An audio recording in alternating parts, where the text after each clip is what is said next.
Bonjour, aujourd'hui je te propose une petite vidéo mémo.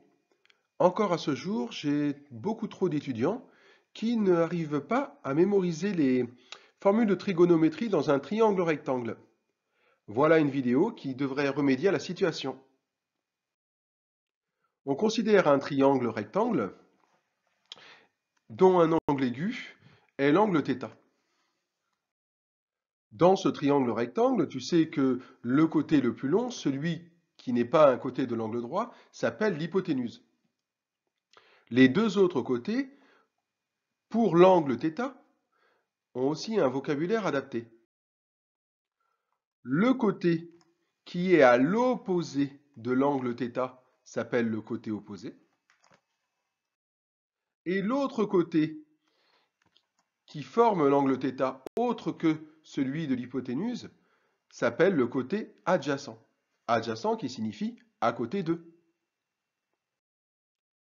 Tu es censé savoir au collège que le cosinus de l'angle θ est égal au quotient entre la longueur du côté adjacent à l'angle sur la longueur de l'hypoténuse.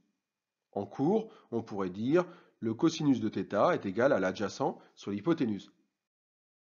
Le sinus de l'angle θ est égal à la longueur du côté opposé à l'angle divisé par la longueur de l'hypoténuse. La tangente de l'angle θ est égale à la longueur du côté opposé à l'angle sur la longueur du côté adjacent à l'angle. Reprenons maintenant ces trois formules de trigonométrie, mais en ne notant seulement que l'initiale de chacun des mots fondamentaux que nous avons retenus. Tu as observé que le cosinus de l'angle θ, le sinus de l'angle θ, la tangente de l'angle θ, dans les trois cas, ce sont des quotients entre deux longueurs. Deux longueurs qui font apparaître les trois côtés fondamentaux du triangle rectangle. L'hypoténuse, la longueur du côté adjacent à l'angle et le côté opposé à l'angle.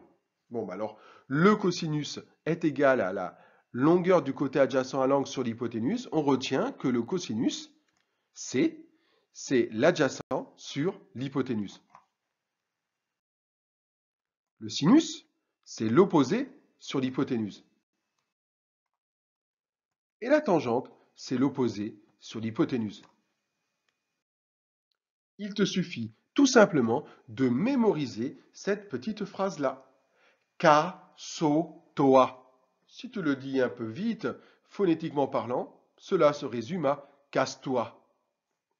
Alors tu vois, rien de plus facile pour mémoriser les formules de trigonométrie du collège.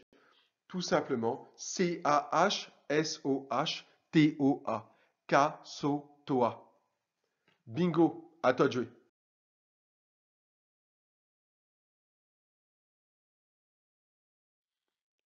Voici un exemple afin de vérifier que tu as bien compris le concept de cette vidéo. Tu as un triangle rectangle dont les côtés de l'angle droit mesurent 3 et 4 et un angle θ. Je te demande de déterminer la mesure de l'angle θ arrondi au degré près. Comment procède-t-on? Allez, mets la vidéo sur pause. Ici, on cherche une mesure de l'angle θ. On connaît la longueur du côté opposé à l'angle θ qui vaut 3 et la longueur du côté adjacent à l'angle θ qui vaut 4.